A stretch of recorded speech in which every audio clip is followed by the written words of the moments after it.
Hi guys, welcome to the channel dare to fit. आज की video में आपसे बात करूंगा मैं इस चीज़ के बारे में कि कैसे हम एक लीन, स्ट्रॉन्ग और टोन बॉडी अचीव कर सकते हैं। अब पहली चीज़ मैं ये बताऊं कि लीन और टोन बॉडी का मतलब स्लिम बॉडी से नहीं है, पतली बॉडी से नहीं है। ठीक है, लीन और टोन बॉडी क्या होती है? ये वो बॉडी होती है जिसमें मसल्स एक डिसेंट अमाउंट में होती हैं और बॉडी का जो फैट होता है वो कम होता है। ठीक है, तो इस बॉडी को हम कैसे अचीव कर सकते हैं? ज़्यादातर ये बॉडीज़ आपको सेलिब्रिटीज़ की, मॉडल्स की, इन लोगों की मिलेगी। तो एक नॉर्मल इंसान कैसे अचीव कर सकता है? क्या वो कर सकता है? देखो, ये चीज़ डिपेंड करेगी कि वो कर सकता है या नहीं कर सकता। ये 3 फैक्टर्स पे डिपेंड करती है। First of all age, second आपके जेनेटिक्स, थर्ड आपका लाइफस्टाइल। अब एज और जेनेटिक्स तो किसी के हाथ में नहीं है, बट लाइफस्टाइल हमारे हाथ में है। तो हम लाइफस्टाइल में क्या कर सकते हैं कि हम वो लीन और टोन्ड और हमारी ड्रीम बॉडी को अचीव कर सकें? 3 चीज़ें हैं जिनका हमें ध्यान रखना है। पहली चीज़ है एक्सरसाइज। तो एक्सरसाइज में क्या इंपॉर्टेंट है? एक्सरसाइज में रनिंग इंपॉर्टेंट है, एक्सरसाइज में वॉकिंग इंपॉर्टेंट है, एक्सरसाइज में योगा इंपॉर्टेंट है उस तरह की फिजिक को अचीव करने के लिए।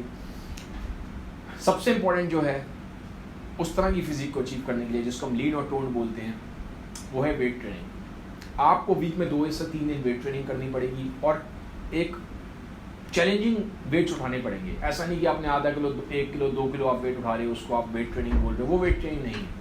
ठीक है, आपको चैलेंजिंग वेट्स उठाने हैं। आपको लगे कि हाँ आपने कुछ उठाया है, आपकी ताकत लगी है।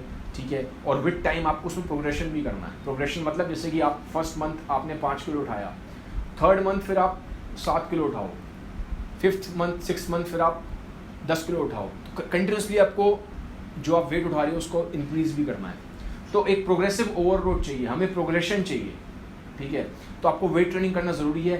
वीक में मिनिमम 2 से 3 दिन आपको वेट ट्रेनिंग करना है और with time, over the period of time, आपको कंटिन्यूसली जो वेट आप उठा रहे हो उसको आपको इंक्रीज भी करना है। अगर आप सेम वेट उठा रहे हो आज और 6 महीने बाद, तो कोई प्रोग्रेशन नहीं हो रहा आपका, तो आपकी बॉडी उतना इम्प्रूव नहीं कर पाएगी। ठीक है, ऑप्टिमाइज नहीं कर पाओगे आप अपनी परफॉर्मेंस को। तो आपको विद टाइम वेट को इम्प्रूव करना है और आपको फुल बॉडी को ट्रेन करना है। मैंने देखा है बहुत लोग, स्पेशली गाइस, वो जिम में जाके सिर्फ आर्म्स करते हैं, बाइसेप ट्राइसेप्स करके आ जाते हैं। ठीक है, ये चीज़ गलत है। और मोस्ट ऑफ द टाइम लोग अपने सिर्फ टमी पे फोकस करते हैं, कोर की एक्सरसाइजेस करते हैं, एब्स करते हैं, प्लैंक करते हैं, बाकी फुल बॉडी को ट्रेन नहीं करते।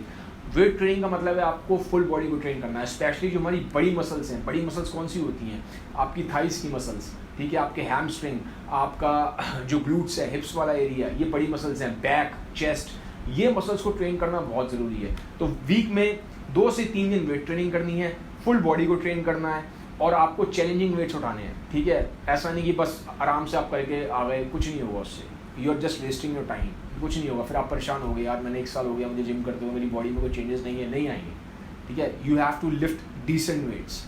ठीक है, good amount of weights. Second, week में एटलीस्ट 2 दिन कार्डियो करो।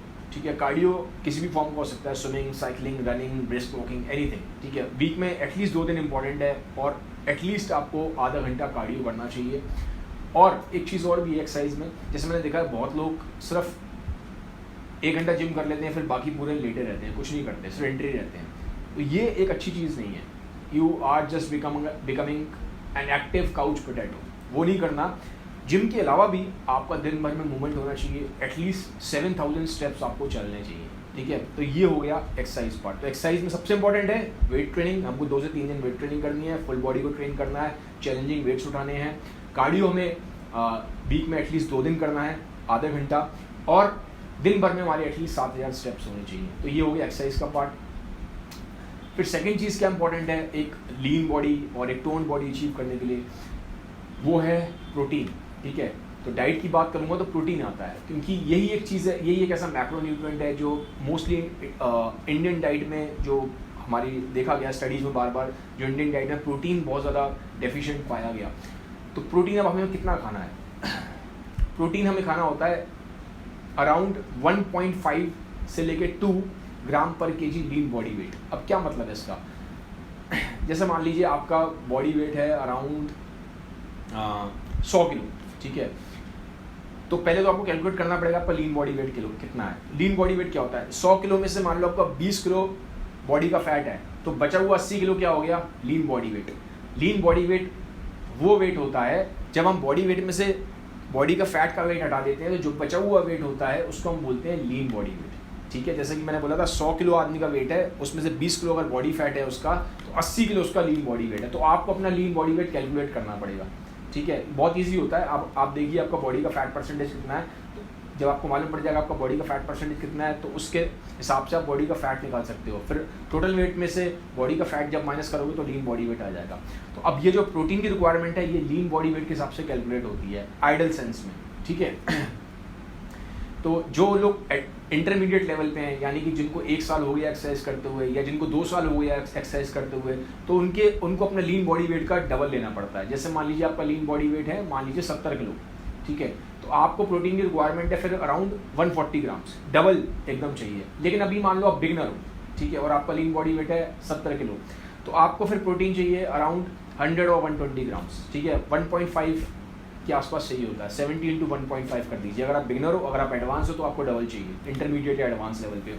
तो प्रोटीन आपको अच्छा चाहिए। ठीक है, हम लोग प्रोटीन ठीक से नहीं खाते, फिर इसकी वजह से हमारी बॉडी में चेंजेस नहीं आते। और प्रोटीन से डरने की जरूरत नहीं है। प्रोटीन से अगर आप हेल्दी हैं, अगर आपको कोई मेडिकल प्रॉब्लम्स नहीं है, ठीक है, अगर आपकी किडनी ठीक काम कर रही है, लिवर ठीक काम कर रहा है और आपके सारे अगर ऑर्गन्स ठीक चल रहे हैं, मेडिकल इश्यूज नहीं है अगर आपके साथ, ठीक है, मैं फिर ये वर्ड यूज़ कर रहा हूँ, अगर आपके साथ मेडिकल इश्यूज नहीं है, तो उस केस में प्रोटीन एक हेल्दी इंसान के लिए बिल्कुल सेफ है और बिल्कुल वो हेल्दी है, उससे कोई इश्यूज नहीं होने वाले। तो ये डर आप अपने दिमाग से निकाल दीजिए कि प्रोटीन से कोई प्रॉब्लम होने वाली है। तो सेकेंड चीज़ थी डाइट में प्रोटीन। तीसरी चीज़ है, अगर आपको लीन और टोन बॉडी चाहिए, वो है स्लीप। आपको 6 to 8 आवर्स की स्लीप चाहिए। ठीक है, थोड़ा ज़्यादा कम हो सकता है, वेरिंग अपॉन द इंडिविजुअल, क्योंकि इंडिविजुअल रिक्वायरमेंट्स अलग होती है। किसी इंसान को ज़्यादा स्लीप चाहिए, किसी इंसान को कम स्लीप चाहिए, तो ये पर्सन टू पर्सन वेरी करेगा। बट आपको 6 से 8 घंटे की नींद चाहिए ही चाहिए। अब नींद को ऑप्टिमाइज कैसे कर सकते हैं, क्योंकि नींद बहुत अंडररेटेड है। लोगों को लगता है यार कुछ नहीं होता नींद से, मेन होता है डाइट और मेन होता है एक्सरसाइज। नींद की किसको पड़ी है, बड़ी गलत फहमी है आपकी। नींद बहुत इंपॉर्टेंट है। नींद कैसे ठीक कर सकते हो आप, अगर आपको नींद के इशूज़ हैं? स्लीप हाइजीन, एक वर्ड होता है स्लीप हाइजीन, आप उसको गूगल भी कर सकते हो। तो स्लीप हाइजीन कैसे आप ठीक कर सकते हो? एक तो सोने का आपका टाइम और उठने का टाइम कंसिस्टेंट होना चाहिए। ऐसा नहीं कि एक दिन 2 बजे सोए, एक दिन 4 बजे सोए रात को, एक दिन 12 बजे सो रहे हैं, नहीं। जो भी आपका टाइम है सोने का उसको फिक्स करो और उठने का टाइम है उसको फिक्स करो, ताकि बॉडी का आपका एक रिदम बने। ठीक है, सेकेंड चीज़, रूम में अंधेरा होना चाहिए। थर्ड चीज़, टेम्परेचर कूल होना चाहिए, ना बहुत ज़्यादा गर्म ना बहुत ज़्यादा ठंडा। आइडियली 18 से 24 के बीच का टेम्परेचर ठीक है। और सोने से आपको 1 घंटा पहले सारे गैजेट से दूर रहना है, सारे मोबाइल से, सारे स्क्रीन से, आईपैड, आईफोन, सबसे फ़ोन से, गैजेट से दूर रहो। उससे ब्लू लाइट निकलती है, वो आपके स्लीप हार्मोन मेलाटोनिन को डिस्टर्ब करता है, स्लीप इश्यूज़ होते हैं उससे। तो ये आपको थोड़ा सा बेसिक जो मैंने आपको चीज़ें बताई हैं फंडामेंटल्स हैं स्लीप हाइजीन की, इनको ध्यान रखो, आपकी स्लीप ठीक हो जाएगी। तो लीन और टोन बॉडी के लिए क्या ध्यान रखना है? पहला आपका एक्सरसाइज है जो मैंने आपको बता दिया, स्पेशली वेट ट्रेनिंग। सेकंड आपका डाइट में प्रोटीन है, थर्ड है आपका स्लीप हाइजीन। ये तीनों चीज़ों को आप ध्यान रखोगे तो मुझे नहीं लगता कि कोई चीज़ है जो आपको रोक सकती है आपकी अपनी आइडल फिजिक बनाने से। एक चीज़ का और मैं बोलूँगा, लोग ना बहुत रेस्टलेस हो जाते हैं, इम्पेशेंट हो जाते हैं, इसका आपको ध्यान रखने की ज़रूरत है। You need to stay consistent. First thing consistency चाहिए इन तीनों चीज़ों में जो मैंने आपको बताई है। सेकंड आपको पेशेंस चाहिए। ये रिजल्ट्स 2 या 3 महीने में नहीं आएंगे, एटलीस्ट आपको 6 मंथ्स का टाइम देना पड़ेगा। एटलीस्ट बोल रहा हूँ, ये बेयर मिनिमम। ठीक है, टाइम ज़्यादा भी लग सकता है, 1 साल 2 साल 3 साल भी लग सकते हैं, डिपेंडिंग अपॉन आपकी एज कैसी है, आपके जेनेटिक्स कैसे हैं। क्योंकि लीन और टोन बॉडी ना एज और जेनेटिक्स पे भी बहुत डिपेंडेंट है। लेकिन एज और जेनेटिक्स हमारे हाथ में नहीं है, हमारे हाथ में सिर्फ लाइफस्टाइल फैक्टर्स है जिनकी मैंने आपसे बात की है।